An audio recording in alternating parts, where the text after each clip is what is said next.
পড়ছিলাম মেজর শিকদার, কলমে ঈশিতা ঈশা, পর্ব সংখ্যা 11। ওপাশের কণ্ঠ ঠান্ডা।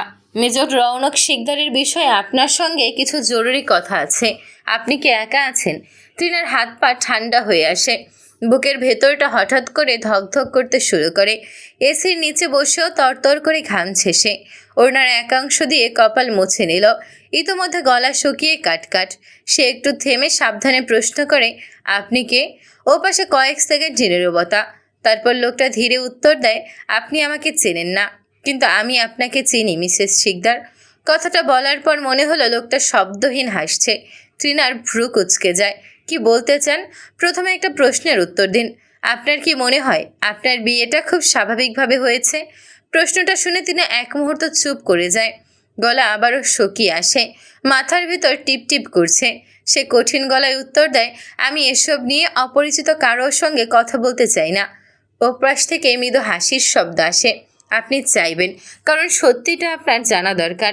টিনা এবার বিরক্ত হয়ে বলে, দেখুন। লোকটা তাকে থামিয়ে দেয়। আপনার শ্বশুর আকরাম শিকদার, স্বামী মেজর রৌনক শিকদার। বিয়েটা আপনার বড় বোন তিন্নির সাথে ঠিক হয়েছিল, কিন্তু বিয়ের দিন সে নিজের প্রেমিকের সাথে পালায়। এরপর রৌনক শিকদার আপনাকে বিয়ে করে। আর আপনি এখনও জানেন না কেন সেদিন রৌনক আপনাকে এত তাড়াহুড়ো করে বিয়েটা করেছিল। ঠিক বলেছি? ট্রিনার বুক কেঁপে ওঠে। সে উঠে বসে বিছানায়। আপনি এসব জানলেন কিভাবে?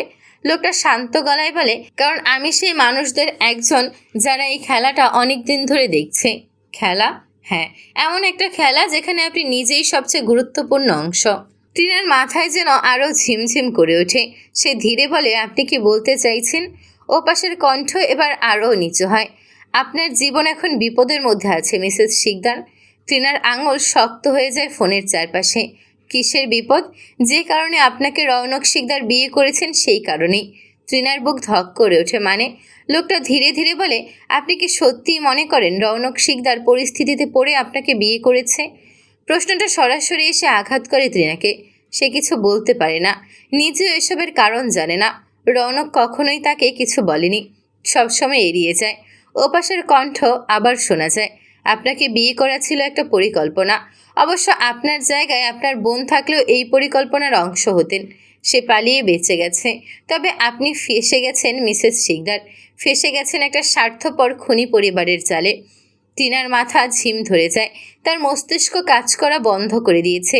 আপনি মিথ্যে বলছেন। ওপাশের লোকটা একটু উত্তেজিত হয় না, বরং খুব শান্ত স্বরে বলে, মিথ্যে হলে কলটা কেটে দিন, তাহলে আপনার জীবন আগের মতোই শান্ত থাকবে। তবে কোনোদিনই সুখী হবেন না, অন্ধকারে থাকবেন চিরকাল। ট্রিনার আঙুল শক্ত হয়ে ওঠে ফোনের চারপাশে। কেটে দিতে পারত, কিন্তু কেমন একটা অজানা কৌতূহল, ভয় তাকে আটকে রাখে। সে ধীরে বলে, আপনি আসলে কী চান? লোকটা কয়েক সেকেন্ড চুপ করে থাকে। তারপর বলে, আমি চাই আপনি চোখ খুলে দেখুন। যে পরিবারে আপনি বিয়ে করে এসেছেন তারা আপনাকে ঠিক কতটা জানাতে চায় আর কতটা লুকিয়ে রাখছে। ট্রিনার ভ্রু কুঁচকে যায়। আপনি কি বোঝাতে চাইছেন? আপনি কি জানেন রৌনক শিকদার গতকালকে ডিউটি থেকে ইমার্জেন্সি ছুটি নিয়ে ঢাকায় ছুটে এসেছিল? প্রশ্নটা অপ্রস্তুত করে দেয় তৃণাকে। সে ধীরে বলে, না, জানেন না, কারণ আপনাকে কেউ জানায়নি। আপনাকে শুধু গল্পের বাইরে বসিয়ে রাখা হয়েছে। আপনি তাদের জন্য গল্পের অতিরিক্ত চরিত্র। তৃণার চোখ মুখ নরম হয়ে আসে। লোকটা আবার বলে, আপনি কি জানেন আপনার বিয়ের ঠিক 1 সপ্তাহ আগে একটা ঘটনা ঘটেছিল, যার কারণে রৌনক শিকদার বিয়েটা যে কোনো মূল্যে করতে চেয়েছিল? কি ঘটনা? সেটা তো আপনি খুঁজে বের করবেন মিসেস শিকদার। তিনি কিছুই বুঝতে পারে না। বিরক্তি মিশ্রিত স্বরে বলে, আপনি আলতো ফালতু কথা বলে আমাকে ফাঁসাতে চাইছেন। লোকটা এবার নিচু স্বরে বলে, রৌনকের সাথে আপনার সম্পর্কটা কেমন? সাধারণ স্বামী স্ত্রীর মতো নাকি অন্যরকম? টিনার বুকের ভেতরটা ধক করে ওঠে। আপনি কি বলতে চাইছেন? আমি বলতে চাইছি, রৌনক শিকদার কাগজে কলমে আপনাকে বিয়ে করল, আপনি কখনোই তার ধারের কাছে ঘেঁষতে পারবেন না। আপনি নামমাত্র স্ত্রী। শেষের কথাটা বাজ পড়ার মতো কাজ করল। রুমের ভেতর হঠাৎ যেন ঠান্ডা হয়ে যায়। টিনা ধীরে বলে, আপনি মিথ্যে বলছেন আমায় বিভ্রান্ত করতে।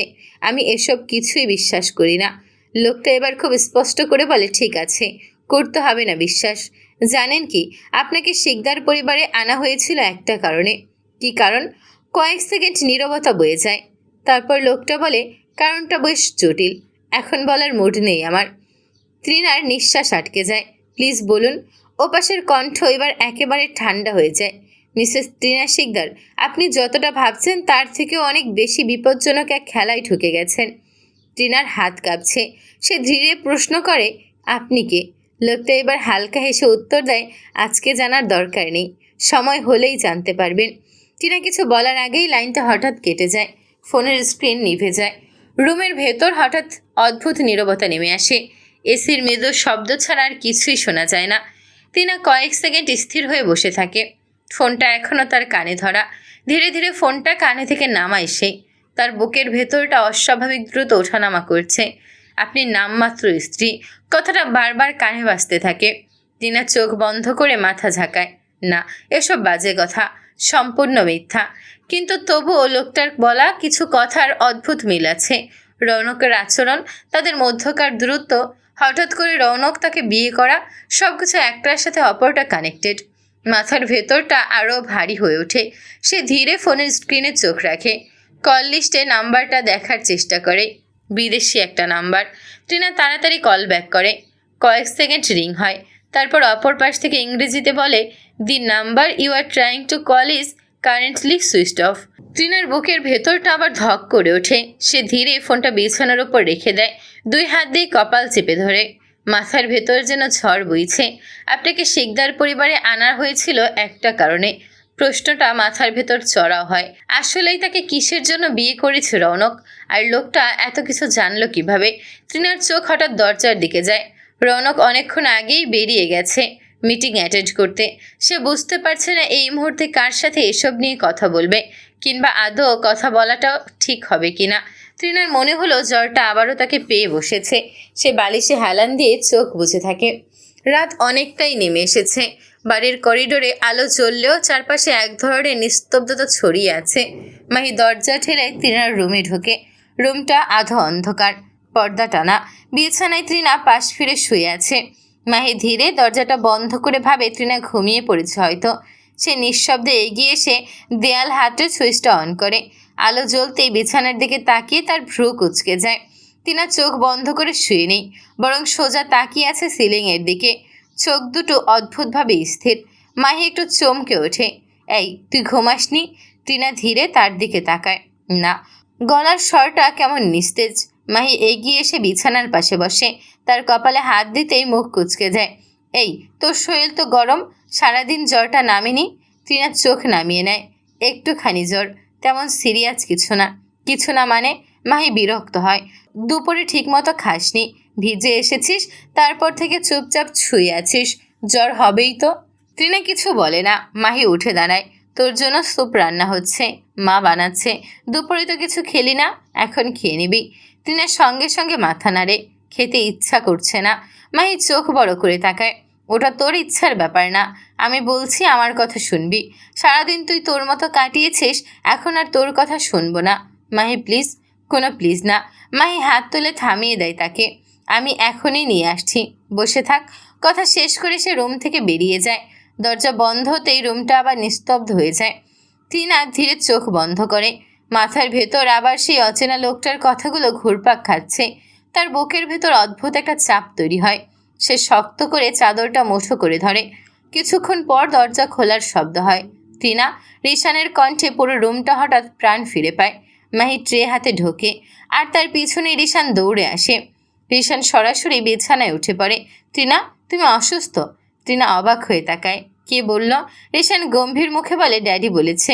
মাহি ট্রেটা টেবিলে রেখে বলে, ভাইয়া যাওয়ার আগে বারবার রিশানকে বলে গেছে তুই অসুস্থ, তোকে একদম বিরক্ত না করতে। ভাইয়া তোর কত কেয়ার করে দেখলি। কথাগুলো শুনে তৃণা চোখ নামিয়ে ফেলে। সে বাটি তুলে তৃণার দিকে বাড়িয়ে দেয়। এই নে, গরম থাকতে খা। তৃণা একটু অস্বস্তি নিয়ে বলে, সত্যি খেতে ইচ্ছে করছে না মাহি। মাহি ভ্রু কুচকায়। তাহলে কি আমি এখানে সাজিয়ে রাখার জন্য আনলাম? রিশান তখন তৃণার হাত ধরে টান দেয়। তৃণা, খাও না, তোমার খাওয়া হলে আমার গাড়ি দেখতে নিচে যাবা। মাহি চামচের স্যুপ তুলে মুখের সামনে ধরে। মুখ খোল জলদি, তুই রিশানের মতো অবাধ্য। রিশান সাথে সাথে প্রতিবাদ করে, মাহি তুই অবাধ্য। তৃণা আর আমি সব কথা শুনি। মাহি হেসে মাথায় আলতো চাপড় দেয় তাকে। তাই না? তাহলে তোর তৃণকে খেতে বল জলদি। রিশান চোখ মুখ খেচে কাঁদো কাঁদো স্বরে বলে, টিনা খাও প্লিজ, না খেলে মাহি তোমাকে পচা বলবে। রিশানের নাটকীয়তা দেখে মাহি হেসে ফেলে। টিনাও ঠোঁটের ভাঁজ মলিন হয়। খাচ্ছি। মাহির কাছ থেকে 1 চামচ মুখে দেয়, তারপর বাকিটা নিজে নিজে খেতে শুরু করে। টিনাকে খেতে দেখে মাহি আর রিশান একে অপরের দিকে তাকিয়ে চোখ মেরে হাসে। পরীক্ষা সেরে হল থেকে বেরিয়েছে টিনা। মাথাটা এখনো ভারী লাগছে, গা জুড়ে অদ্ভুত ক্লান্তি, শরীরের ভেতরটা জ্বরটা পুরোপুরি যায়নি, তবুও সে নিজেকে জোর করে টেনে বের করেছে। বিগত 3 দিন ধরেই এই অবস্থা। টানা জ্বর নিয়েই পরীক্ষা দিতে আসছে সে। মেডিকেল কলেজের পরীক্ষা এমনিতেই কঠিন, একটা পরীক্ষাও মিস দিলে পরে কত ঝামেলা টিনা সেটা ভালো করেই জানে। তাই শরীর যতই খারাপ থাকুক, পরীক্ষা ফাঁকি দেওয়ার কথা সে ভাবতেই পারেনি। প্রথম দিন মাহি জোর করে তার সঙ্গে এসেছিল, কিন্তু নিজের ক্লাস থেকে বেশিক্ষণ থাকতে পারেনি। শেষমেশ অনেক বকাঝোকা করে তাকে পরীক্ষার হলে ঢুকিয়ে দিয়ে চলে যায়। তারপর থেকে নিয়ম করে গাড়ি পাঠানো হচ্ছে। ড্রাইভার সময় সকালবেলা মেডিকেলে ড্রপ করা, আবার পরীক্ষা শেষ হলে নিয়ে যায় তাকে। সবটাই হয়েছে আকরাম শিকদারের কড়া নির্দেশে। পরীক্ষা শেষ হলে সোজা বাসায় ফিরতে হবে, অকারণেও কোথাও দাঁড়ানো যাবে না, এমনটাই সে বলেছে। টিনা ধীরে ধীরে হল বিল্ডিং থেকে বের হয়। মেডিকেল কলেজের করিডোরে এখনও ছাত্রছাত্রীদের ভিড়, কেউ প্রশ্ন নিয়ে আলোচনা করছে। বাইরে বের হতেই রোদ চোখে লাগে। গতরাতে বৃষ্টি নেমেছিল কলেজের সামনে, পুরনো গাছগুলো বৃষ্টির পর ধুয়ে যাওয়া সবুজে চকচক করছে। ভেজা মাটির গন্ধ এখনও বাতাসে লেগে আছে। টিনা একটু থামে, মাথাটা হালকা ঘুরে ওঠে। সে চোখ বন্ধ করে কয়েক সেকেন্ড দাঁড়িয়ে থাকে। ঠিক তখনই তার ফোনটা কেঁপে ওঠে। টিনা ধীরে ব্যাগ থেকে ফোন বের করে। অচেনা আরেকটা নাম্বার থেকে একটা মেসেজ এসেছে। সে মেসেজটা খুলতেই বুকের ভেতরটা ধক করে ওঠে। পরীক্ষা শেষ, আশা করি আজও জ্বর নিয়ে এসেছেন মিসেস শিকদার। টিনার আঙুল শক্ত হয়ে যায় ফোনের চারপাশে। এই নাম্বারটা সে চেনে না, কিন্তু এই ভঙ্গি, এই ভাষা, তার মাথায় সঙ্গে সঙ্গে সেই ফোন কলটার কথা ভেসে ওঠে। ঠিক তখনই আরেকটা মেসেজ আছে। আপনি খুব জেদি, শরীর খারাপ নিয়েও পরীক্ষা দিতে আসেন। অবশ্য মেডিকেল স্টুডেন্টদের এই জেদটা আলাদা। টিনার গলা শুকিয়ে আসে। সে ধীরে চারপাশে তাকায়।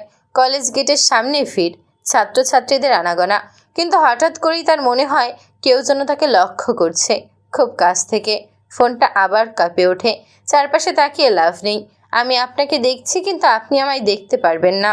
টিনার বুকের ভেতর থাকা হৃৎপিণ্ডটা দ্রুত গতিতে লাফাতে শুরু করে। ঠিক তখনই তার সামনে এসে থামে পরিচিত কালো গাড়িটা। ড্রাইভার নেমে দরজা খুলে দেয়। ম্যাডাম চলুন। টিনা কয়েক সেকেন্ড দাঁড়িয়ে থাকে।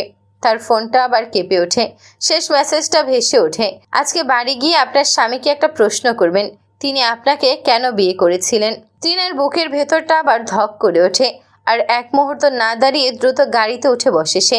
সারা শরীর ঘেমে উঠেছে তার। ড্রাইভার গাড়ি স্টার্ট দিতেই জোরে জোরে শ্বাস নিতে শুরু করে সে। ফোন তুলে ডায়াল করে রৌনকের নাম্বারে। দুবার রিং হতে ওপাশ থেকে কলটা রিসিভ হয়। হ্যালো। রৌনকের গলা স্বাভাবিক। টিনা কয়েক সেকেন্ড কিছু বলতে পারে না। তার বুকের ভেতরটা এখনও দ্রুত ওঠানামা করছে। রৌনক আবার বলে, টিনলতা শুনতে পাচ্ছ? হ্যাঁ। রৌনক একটু থেমে প্রশ্ন করে, পরীক্ষা শেষ? হ্যাঁ। গাড়িতে উঠেছ? টিনা জানালার বাইরে তাকায়। কলেজ গেটটা ধীরে ধীরে পেছনে সরে যাচ্ছে। রৌনক শান্ত স্বরে বলে, সোজা বাসায় চলে যাও, বাইরে কোথাও দাঁড়াবে না, শরীর এমনিতেই খারাপ। সাধারণত কথাগুলো শুনলেও টিনার বুকের ভেতরটা অদ্ভুতভাবে মোচড় দেয়। সে হঠাৎ বলে ফেলে, আপনি কোথায়? ওপাশে এক মুহূর্ত নীরবতা। তারপর রৌনক বলে, ক্যাম্পে। কেন? টিনা কিছুক্ষণ চুপ করে থাকে। লোকটার মেসেজটা আবার মনে পড়ে। আজকে বাড়ি গিয়ে আপনার স্বামীকে একটা প্রশ্ন করবেন। টিনার আঙুল ফোনের চারপাশে আবার শক্ত হয়ে যায়। রৌনক আবার বলে, কিছু বলবে? টিনা ধীরে বলে, হ্যাঁ। আর্জেন্ট কিছু? এই মুহূর্তে আমি ভীষণ ব্যস্ত, বাসায় গিয়ে রেস্ট নাও, আমি রাতে কল করব। টিনা ধীরে মাথা নাড়ে, যদিও সে জানে রৌনক সেটা দেখতে পাচ্ছে না। ঠিক আছে। কল কেটে যায়। গাড়ির ভেতর আবার নীরবতা নেমে আসে। টিনা ধীরে ফোনটা নামিয়ে কোলে রাখে। মাথার ভেতরটা মনে হচ্ছে কেউ হাতুড়ি পেটা করছে, এক্ষুনি ফেটে যাবে। জোরে জোরে শ্বাস নিয়ে ছিটে গা এলিয়ে দু চোখ বুঝে